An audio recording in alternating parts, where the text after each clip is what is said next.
discipline,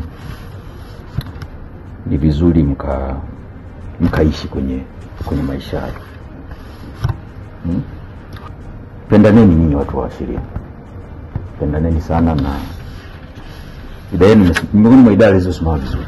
Nashukuru sana kwa usaidizi wenu, tuendelee kufanya hivyo. Mimi nawategemeeni sana kuliko neno lenyewe la kuwategemeeni.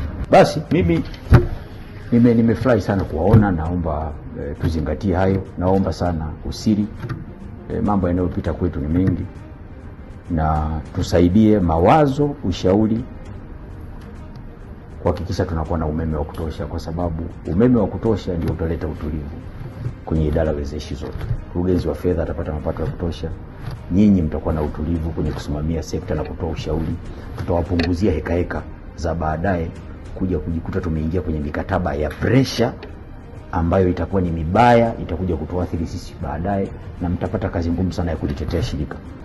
Tujikite sasa hivi, mtupe ushauri, mtusaidie tupate umeme wa uhakika, ili utulivu wa umeme ukiwepo, mimi naamini hata nyinyi kwenye idara yenu mtabaki sasa mnafanya kazi zenu za kawaida hizi mlizosema. Baada ya kusema haya, basi mimi niseme nimefungua hii forum ya wanasheria mwaka 2026.